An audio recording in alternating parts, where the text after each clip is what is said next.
Welcome to episode number 14 of the Rose Bros podcast, where the idea is to share the life lessons and insights from other entrepreneurs, athletes, and interesting people in general, all the while enjoying a cup of Rose Bros coffee. This episode, we are joined by JD Clarke, Executive Director for the Ivey MBA program at the University of Western Ontario. JD earned his bachelors and MBA degrees from Queen's and Western University, respectively. From there, he started his career at Queen's University, holding roles such as Associate Director and Director of Operations in the Smith School of Business. Since then, he has held roles such as the Senior Vice President of Operations for the Chartered Professional Accountants Organization and a variety of roles at the Ivey School of Business, including Director, EMBA Program Services, Director, Executive Client Services, and his current role as Executive Director of Master's Programs. In JD's role as Executive Director of Master's Programs at Ivey Business School, he has advised hundreds of candidates as they explore and enroll in the MBA, Executive MBA, and Masters of Science and Management programs. The Ivey Business School is one of Canada's leaders in business management education and the second largest producer and distributor of business case studies in the world. Bloomberg Businessweek ranks Ivey first in Canada and one of the top global business schools in the key skills sought after by recruiters, including leadership skills, strategic thinking, collaboration, and communication skills. In this episode, we talked about MBA myths, unconventional career paths, and even touched on value investing in the Ivey MBA program. Enjoy the show. Thanks for sitting down, JD. Welcome to the Rose Bros podcast. Yeah, no problem. Thanks, Trevor. Happy to be here. I really appreciate you taking the time. Yeah, not a problem. Like we were saying, I gather you're working from your home office these days. Yeah, like everyone else. So, just for people listening, a little bit of info about yourself. You are the Executive Director of Master's Programs for the Ivey School of Business at Western University. That's correct, yeah. So just to give you, and then I can, if you want, just give a little bit about my background of where I ended up here. How'd you end up? Yeah. Just talk about at Ivey, we have 4 master's programs. In fact, we have a full-time MBA program. We have Masters of Science, which are for individuals that have just graduated with their undergraduate degree, and they're more specialized programs. We have one in digital management, business analytics, and international business. We also have an executive MBA that we run and an accelerated MBA for business graduates out of our Toronto campus. Those 2 programs, executive MBA and accelerated MBA, are done while you work. So you can earn your MBA while continuing your career, or full-time MBA and the MSc are out of campus in London, Ontario.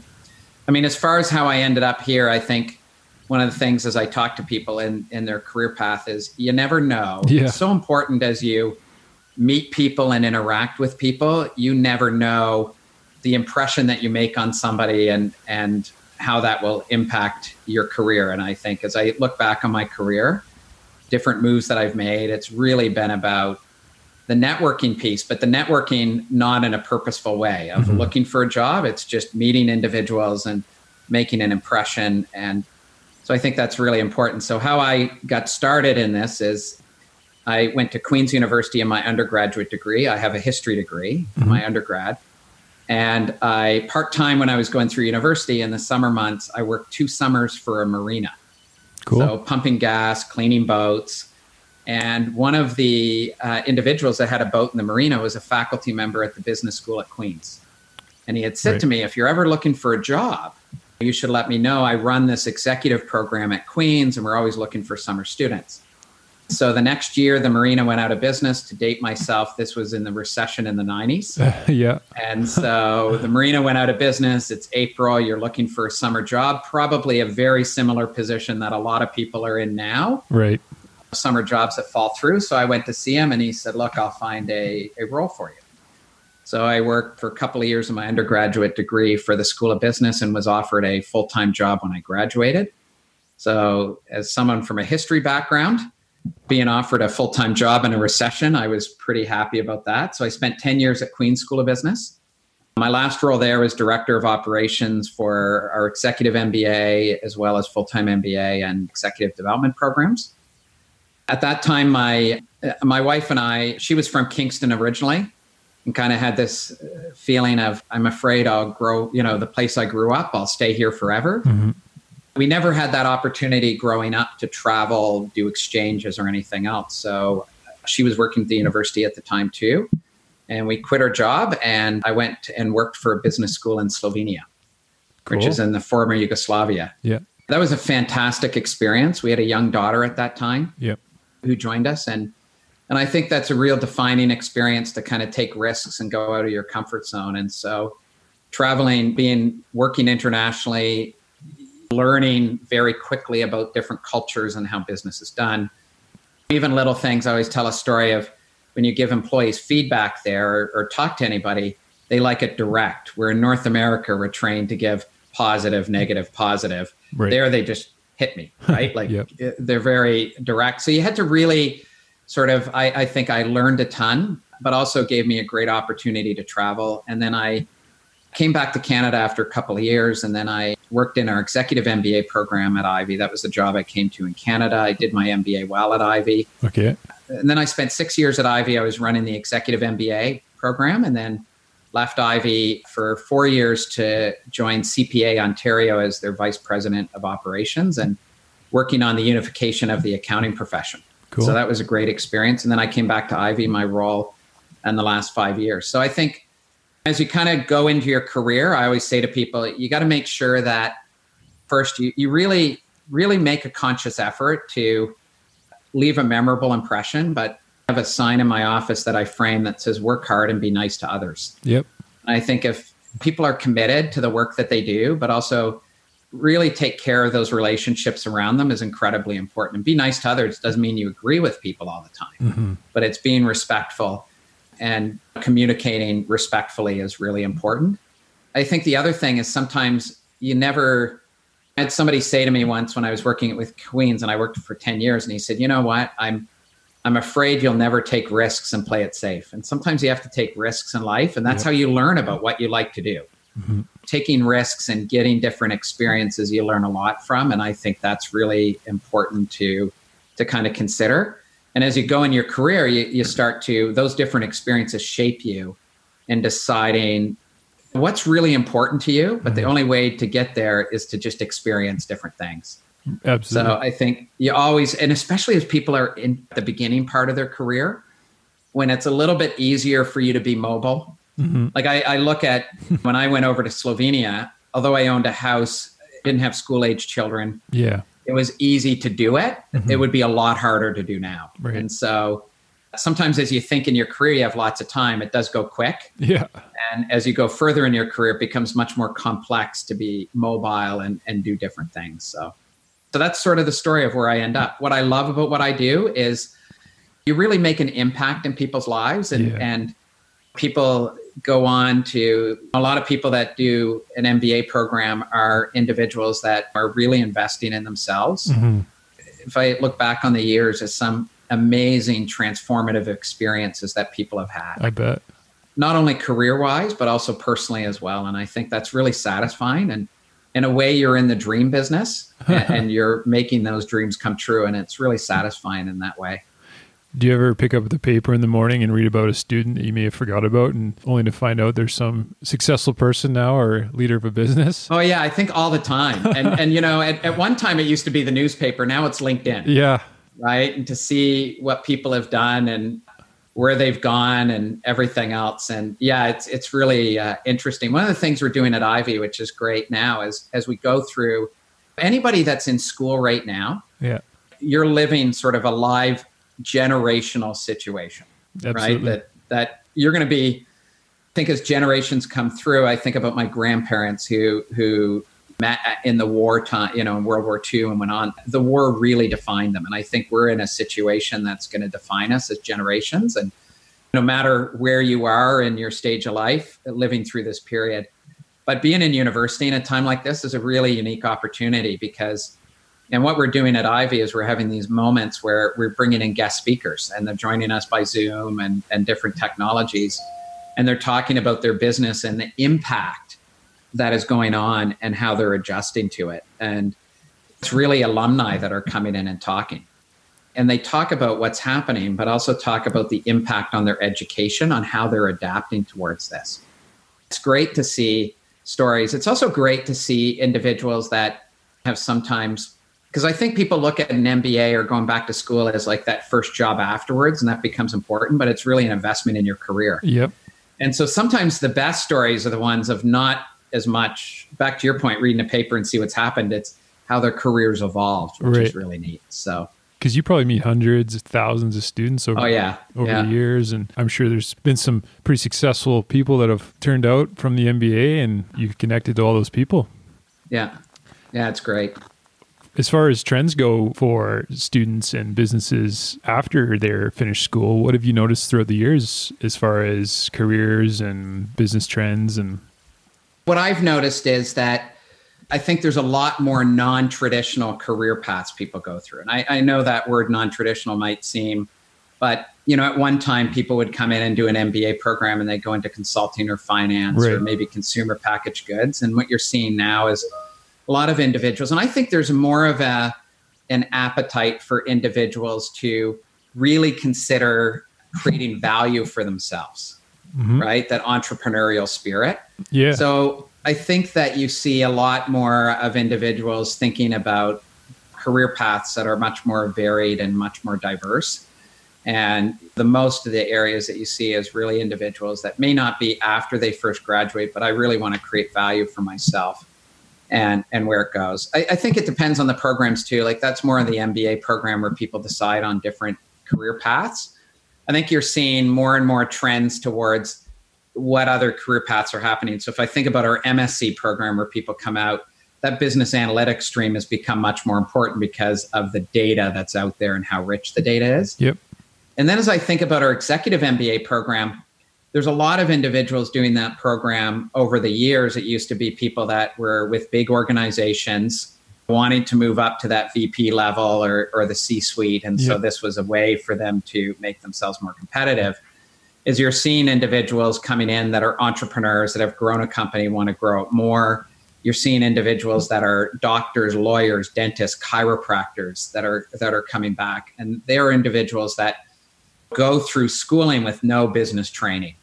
Coming back and doing that is of value to them. So I think what you're seeing is you're seeing a lot more diversity coming into the programs. You're also seeing a lot more individuals looking at diverse destinations of where they want to go after the program. Did it used to be kind of binary, banking or consulting? Yeah, banking, consulting, consumer packaged goods, large organizations.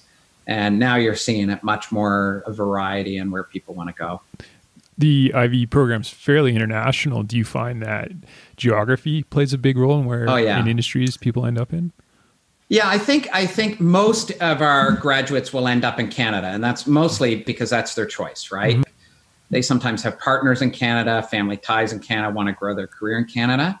But when we think about international students, and we get about 35% of our students that in our full-time MBA program that come to Canada, immigrate to Canada to take the MBA program. I would say since Trump was elected in the US, that those numbers across all Canadian schools, you've seen a greater interest of international students wanting to come in. And so that's a great aspect for all of us. So a lot of people coming here to go to school originally and just staying. Yeah, but it's really, they want to, what happens internationally when candidates think about doing a program outside their home country, the first thing that they start with is where they want to go afterwards. Our international students are coming in primarily to establish their career in Canada and to immigrate to Canada and settle here. Do you notice that if people stay in Toronto, they're more gravitated towards finance, or if they go west, maybe oil and gas? A little bit, yeah. And it depends, I think. I'll phrase it this way. I think as people choose a location, you cannot help. If you choose a location, you have to think about the opportunities in that location. Right. So if you want to move to Calgary, and that becomes an important thing, as I want to go to Calgary, the chances of you having to touch oil and gas is really important. Yeah. Vancouver's very much into the resource sector, but it's also high in government business, and they also have a lot of startup space, bit of tech right? Too. So I think the majority of our students coming out of our full-time MBA program will end up in Toronto, and sometimes that is not just Toronto as a location. It's more that's where more variety of opportunities go. Right. So it's the same thing being located in London, Ontario. You start to make a decision that, okay, I like London a lot, is then you look at career options within that location. So, right. Do you ever encourage students to think outside the box instead of 100 students running for the same position? You say, listen, it's a big world out there and there's a lot of jobs and don't have to all run for the same positions downtown Toronto. That's a great point, because I think when anybody, and I'd say this is not for students, but anybody thinking of a career path, is you have to ask yourself a couple of questions. Is what type of work gives me juice? Mm-hmm. Yeah. Like, because any job that you get, there's going to be work that kind of drags you down. There's also going to be work that gives you that excitement and that juice, right? So I think that's one question you have to ask, is what type of work do you like? Mm-hmm. And the second thing, and if I use myself as an example, what I've realized over my career is I like work that I would struggle with a job, and I have struggled with jobs in the past that are very structured in orientation. Conventional, because I like to work in swim lanes, which means I like working at 7 things at one time and keep moving those forward instead of, okay, I'll do one thing. But I like the creativity and I like the variety of being able to bounce around different things. So I always have to look for a job that has that sort of structure in it. Mm-hmm. The other thing you have to ask yourself is what matters most to you. Mm-hmm. And there's a great, and I talk about this when I talk to candidates and they think about making a decision, a big decision, like going back and doing an MBA or a graduate school, which is big. Like you got to quit your job, you got to go back. Mm-hmm. It's a big investment. There's a YouTube video out there it's by Ruth Chang, and it's called How to Make Hard Decisions. I think that's the title. I'm pretty sure it is. Yeah. And Ruth's story is interesting. She did a philosophy undergraduate degree. Because of parental pressure, did a law degree, never liked practicing law, went back and did a PhD in philosophy. And her research is all about decisions. And she talks about when you're faced with a hard decision, first of all, she defines what makes a hard decision. It really is, frankly, anything that you do a pros and cons list for. Yeah. There's good parts and bad parts of any decision, and that makes it hard, right? When you're weighing options. The other thing she talks about is when we're faced with a decision is sometimes we do the easy route. Right. Comfortable, become overwhelmed by the decision. So I'll take the easier pathway around it. Yeah. And then the third thing she talks about is she says, when you're giving yourself a framework of making a decision, you got to start with the category and evaluating options of what matters most to you. Mm-hmm. Some people will choose career paths because of, I want to work for a certain boss. Yeah. Right? Because that's the most important part for me. Location could play into it. Yeah. I need to be in this location. So then all of a sudden it goes like, but when you talk to students and you ask them about what type of work do you do and everything else, sometimes somebody might say, well, I want to be a consultant. Mm-hmm. And then you realize, well, what excites you about consulting? Well, you get to see different things and you get to work on different projects. And I like the variety of it. But you could also get that in other roles, not only just consulting. Right. So I think when we work with students and not only candidates as they think about different options, but even when people get in the program, it's making sure that you boil down what's important to you, boil down what you really like to do, and then go across. Because really, truthfully, firms look for people that have done that homework. Why do you want to come work for us? Mm-hmm. What excites you about this opportunity? There's a lot of organizations that will ask different interview questions, but there's some that are going to be asked in every job. Right. And one of them is what excites you about this opportunity. So I think that's important. That's pretty cool, because I think for better or for worse, a lot of the high quality top level MBA programs end up sending a lot of students to top level banks or consulting jobs. But it's cool to hear that unconventional career path is an option at a high level MBA program. Yeah, exactly. And I think all programs get a lot of people placing in consulting and finance, and we still do that a lot.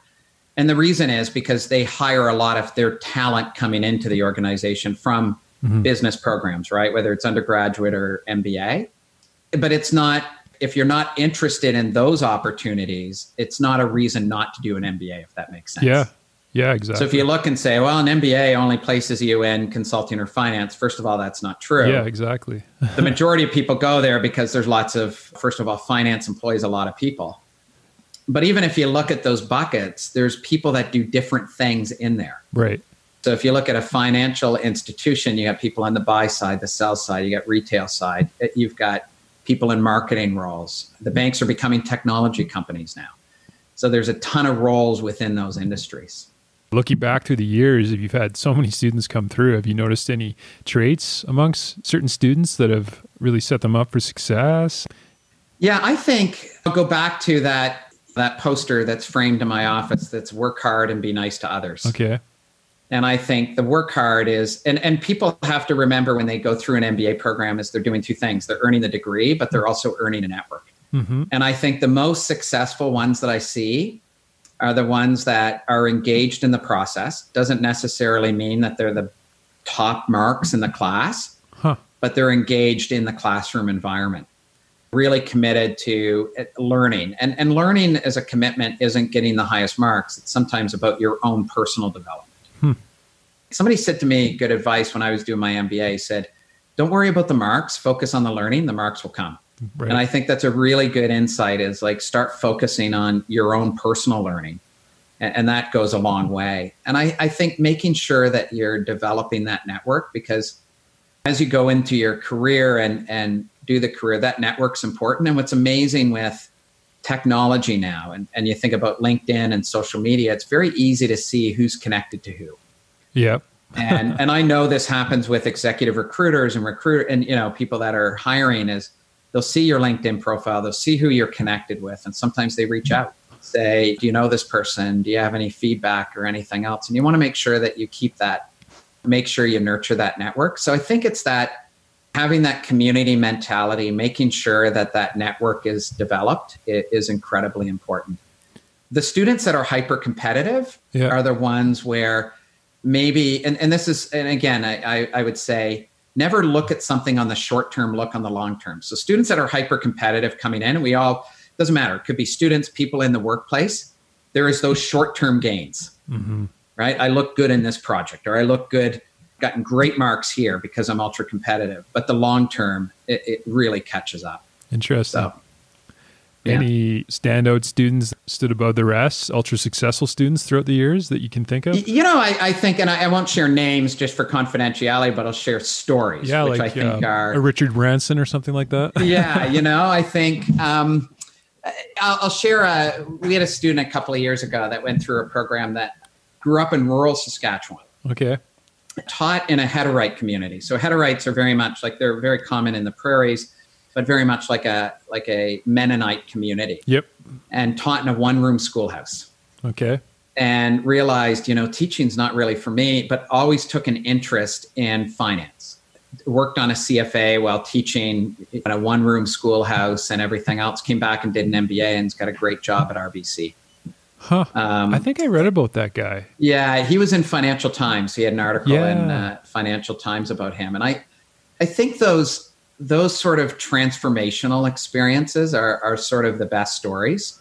Yeah. And people that find their passion, right? And we obviously have great alumni, Kevin O'Leary, Michael McCain. I mean, the list goes on and on of those that have been really successful. Mm-hmm. But I also think those individuals where the program was clearly a life-changing event for them is incredibly important. I go back and I think the stories that really touch me are the international students that come. And you think about all of that they're risking to come to a brand new country. As somebody that's traveled around the world, is for some of these individuals, the adjustment is huge for them. Mm-hmm. And seeing the impact of the program has had incredibly on their life, because it's really, we're all sort of, it's interesting as we start as humans, where we're born is by chance sometimes. Absolutely. Is the ovarian lottery?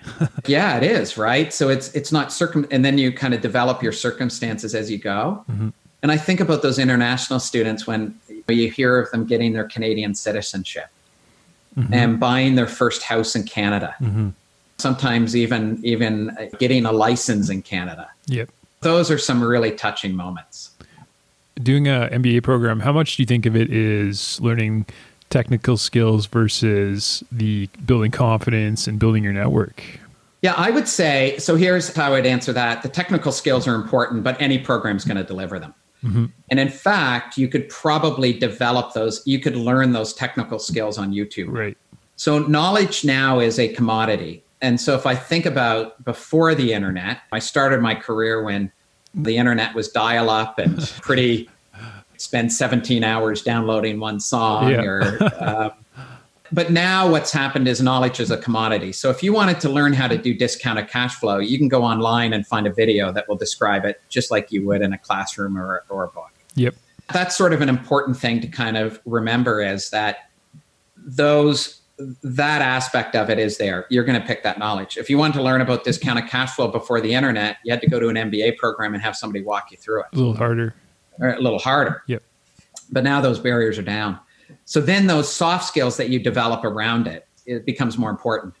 So what's happened to MBA programs is it's not just a collection of courses. Like if we think about back to our undergrad, it's like you get these 20 courses, here's your degree. Now these programs are developed as programs where one thing builds into another. And then that networking and confidence become incredibly, incredibly important. So what differentiates people no longer is that knowledge. Right. And we have so when you talk to employers, they can find lots of smart people. Yeah, exactly. But they want smart people that can get things done, that can bring insights, can think differently, can sell their ideas. Yeah. I was reading an article recently and they talked about entrepreneurship, and they said 5% of it's your idea. 95% is how you can sell your idea. Execution. And so no one ever spends time thinking about how to sell the idea. Yeah. They think about the idea. And so I think that is something, so back to your question, you're going to get that knowledge in any program. In fact, you don't even need a program to get that knowledge. Yeah, exactly. The value add of an MBA is, back to your point, it's the confidence, it's the network. Walking into a classroom and learning something, putting up your hand and discussing it and getting feedback from others of how you're doing. Right. And that's really the magic of it. How important do you think alumni networks and networks in general are in business? Huge. The network is important in a couple of ways, is that ultimately that's your commodity and your brand. Mm-hmm. And I think that's really, really important. I think it's also more important than ever now, because back to my point, with things like LinkedIn and Facebook and everything else, the networks become very, very small now. People know each other and the world is incredibly small. And so that aspect of your network is incredibly important. I would say as people go more senior in their career, that network's incredibly important, because jobs are, one time before the internet, it was like, okay, I find jobs in the newspaper and I apply for it. Most jobs at senior levels are done through networking, because you don't want to put something in the paper or put it out there. You'll get thousands of resumes in. And so that network is incredibly important. Do you remember any students that slept through class or didn't really stand out throughout the year, and then you read about them 10 years later and they're pretty successful down the line? Very few, actually. I think more in the graduate level is that, that might happen in undergrad. So I would say, in the undergraduate level, you can get away with that, not at the graduate level. A little harder, because it's a little harder. And if you think about our MBA program, people on average are 28 years old. Yeah. You better be dialed in when you get in there. But I was an awful undergraduate student, and I seem to be doing well in my career. Great. And so I think when you're younger, and this happens a lot when people apply to MBA programs, is they say, so here's another thing I think that's important that people understand as a myth, is that we are taught, and I go back to my daughter who's in grade 11, you better get good marks or you won't be doing here. And so we become a very mark-driven, defined, so marks equals success, right? So as you kind of go forward in your career. And it's in MBA programs, we don't have a minimum GPA because we have the GMAT to go off of either. So you could have horrible undergraduate grades, just write a good GMAT to prove that you are. And it's incredible that when you're younger, but as you get older, people change and adapt and everything else. And so, but when people apply to, in our executive MBA, for instance, we have 15% of our students in our executive MBA program that do not have undergraduate degrees. Right. And they are individuals that are incredibly successful in their careers. Everyone's career and level of interest in how serious you're taking it changes as you get older, maybe. Yeah. And so I think when you're younger, you can get away with sleeping in class. You can get away with sort of. But as you get older, and by older, I would define, you start to more from your into the mid 20s and beyond. Yep. At that point, you got to kind of have things laid out. And I'm not saying that blanket to everyone. There's great success stories of people that wake up at 40 and do something fantastic. Yep. But for the most part, you kind of have to make that transition sometime along the line. Unconventional entries into the MBA program and unconventional thinking. Do you have a lot of people that come in unconventionally, and how do you teach that? Yeah, and unconventional, do you mean that they are, just so I make sure, that they come from unconventional backgrounds or the way that they think differently? Like not necessarily traditional Bachelor of Commerce and then MBA. You know? Oh, yeah. Yeah. We've had professional athletes, professional musicians. We just had somebody finish our program who was a wine sommelier. Yeah, cool. And if you think about that, and so here's what an amazing thing, a wine sommelier, they're trained. There's a very big analytical component about what they do, right? Like there's chemicals, but there's also, because they're working with clients, there's also that customer service, that sort of client aspect of it. Which is super important, right? Which is super important. And I remember a big part of his job and his success in being a wine sommelier is the way he would network. And the sort of input that he provided the class on networking and how to do it, because part of his job was getting to know his clients and asking questions about them and what they do. And I think that was people that come from different backgrounds are, whether it's not for profit or maybe from the arts or healthcare is another one. They bring in, that just adds to the richness of the experience. It's pretty easy to teach a class like accounting. I mean, it's not easy to be an expert at accounting, but those classes are, like we were saying, pretty accessible. So how do you teach that lateral thinking or outside the box sort of stuff? Yeah, I think it's a couple of things. I think that at the end of the day, business is about solving problems, right? It's like doing an analysis it's about understanding what the problem is, right, first. Then it's actually coming up with a solution, alternatives about how to solve it. Yeah, exactly. It's about making the decision about where to go. And sometimes that's with too much information, imperfect information, and all of that plays into it. But it's picking a direction, and then it's about getting it done. And I think that knowledge is going to teach you, if I think about that sort of how you go about things, if you think about the value out of the MBA, the value out of the MBA isn't figuring out what the issue is. Right. It's not even the analysis. Okay. It's about the options, which direction you go, and how do you get it done. Right. Kind of training yourself. And so at the end of the day, the leadership aspect becomes really important because you got to get it done in the organization. And sometimes that's selling the solution. It's getting people on board for it. And that is sort of the important aspect of thinking. I think the other thing if you think about what makes great leaders are the ones that kind of, I think, have that humility and they have that will. And the will is like, we'll get through this. They have the humility to say, I don't know all the answers and I need people to help me with those. And I think that the part of an MBA is it can be a humbling experience. Yeah. Because everyone comes in and everyone thinks they're smart. And then you start looking around and you're like, wow. Yeah, exactly.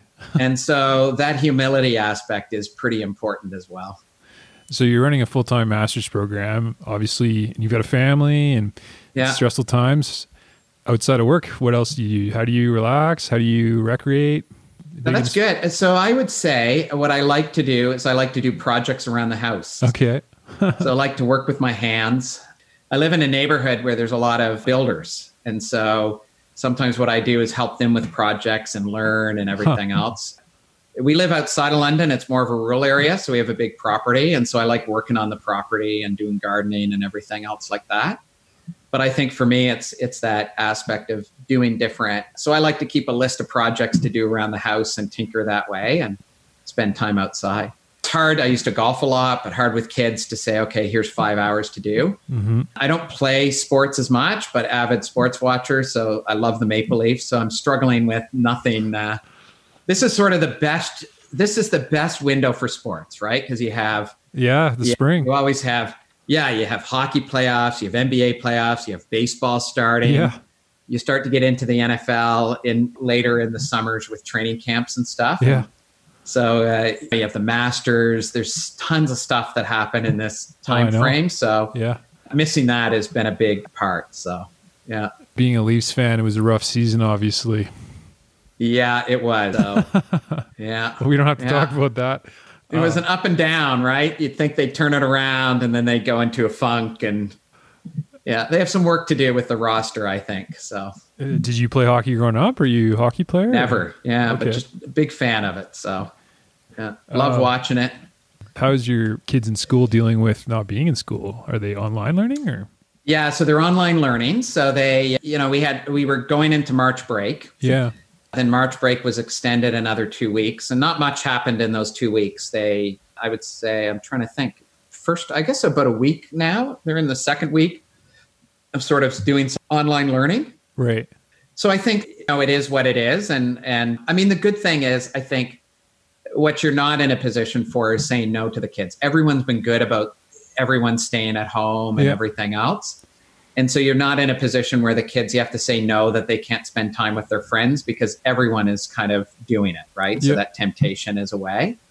I think in times like this, you don't worry as much about their screen time. Yeah. They spend, basically the schoolwork is a couple of hours each day.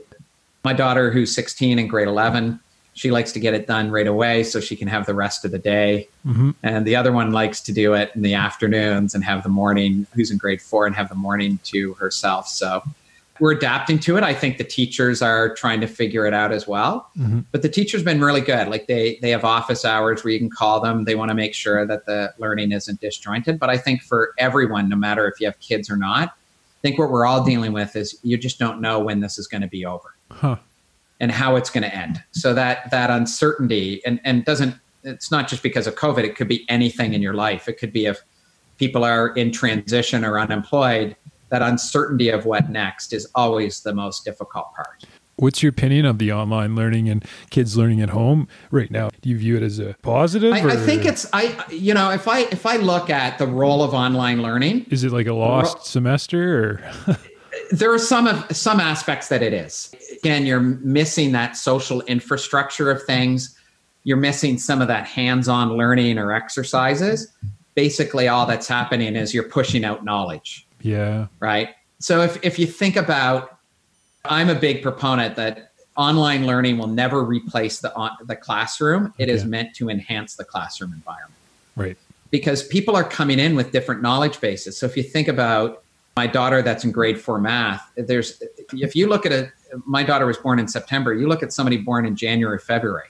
Really? 8 months when they're younger is sort of a big deal in there. So having people be able to learn some of the concepts at their own pace is good. Mm-hmm. But what they're missing is how you apply those concepts.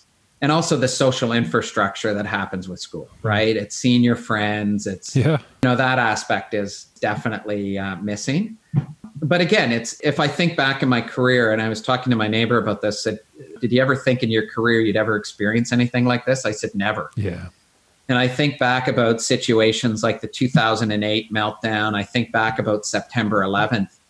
September 11th was an issue in New York. Pretty isolated. This is a global issue. Yeah.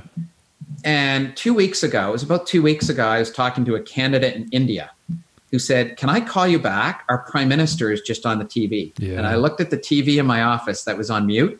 And I was watching the same press conference he was. Yeah, right. Yeah. Halfway around the world. So when you talk to candidates, no matter where they are, whether they're Nigeria, Southeast Asia, Europe, everyone is doing the same thing, working from home. This is an interesting time because it's very much a global issue that really is tying it through. Absolutely. One of the cool things about the Ivey MBA program is its ties to the value investing school of thought, and Dr. Athanasakos, I think his name is. Yeah. How did that ever start? How did he end up at Ivey? Yeah, I don't know the story of how he ended up at Ivey, to tell you the truth, but I think I'll talk, when faculty members go through, and a typical faculty member's career is, when they do a PhD, it's a very narrow area that they study. And a big part of a faculty member is taking that learning and turning it into research, which ultimately turns it into where you teach. Mm-hmm. He's somebody that can call Warren Buffett up. Yeah, that's incredible. Prem Watsa, right? and they call him all the time and ask for his opinion, and he can go back and forth. And so But there's lots of faculty members that come in with different streams that are well known in their area. And it really starts with, what's your research in? And we do great work, for instance, in the leadership area on leadership and character. And it's the element of character and how important that is to leadership. Not only do the faculty members do research in that area, they also consult with organizations in that as well. And we have 2 faculty members that do work with an NHL team. Cool. And their work with the NHL team is the NHL team will say, when we draft people in the first and second round, right, talent differentiates people. Yep. Right. So we look at character, but also talent. But it's the kids that are getting drafted in the mid rounds and the later rounds where you're really looking for the character element of things. Right. Kind of like a Moneyball. That's right. Yeah. So what they do is they developed a interview guide for this NHL team to use to measure character in individuals. Very cool. So they would have in the first round, they would have a list of 3 or 4 players they're going to draft based on their talent and their needs. As you get into the later rounds, you know, that character differentiates individuals a lot. Think back to the value investing. He does a great course in the MBA program that people get a lot of value out, and people take it, even if they're not interested in finance, they take it for even their own personal investing. Right. And it's basically finding value in the stocks. Yeah. In the past, they've even taken classes down to visit Warren Buffett at his That's correct. office? Yeah. That's pretty rare. Yeah, very rare. So I didn't take his course, but I would say people that have done it have loved it and got an incredible amount of value out of it. Very cool. And Prem Watsa too is also he's also an alum too of Ivey. Probably one of Canada's top investors / business. That's correct. Businessmen. Yeah. Yeah. So very valuable network, to say the least. Yeah, definitely. Well, that's great. I think that really gives a good picture of the Ivey program and whatnot. Looking back on things, are there any tips or advice, lessons learned throughout the years that maybe a top 3 you would give to? I would say there's no one candidate for an MBA program. So people should never self-select themselves out. Right? Never sit there and say, oh, I'm not a candidate. I don't think I'm good at, like, everyone. You know, what we look for is we look for tomorrow's leaders, and they come from all different backgrounds. So that's the first thing. People should never self-select themselves out. That aspect of importance of people to work hard and be nice to others. That network is incredibly important. Whether you do an MBA program or not, that network's incredibly important. Right. How about, it's easy to give advice on what to do, but sometimes you're supposed to invert your career advice and avoid things, try and not do certain things. Anything you would advise a young student to avoid in life or career? I think never run away from something, run to something. And sometimes we can find ourselves in bad situations. Yep. Right? Whether it's a job where maybe you're not feeling secure in it, maybe you're working with somebody not good, maybe the work's not interesting, and you're so desperate to get out that you go to a situation that's just as bad or worse. And I think if there's one piece of advice I give people, make sure you run to something, never run away from something. Don't run away from things. Run to something.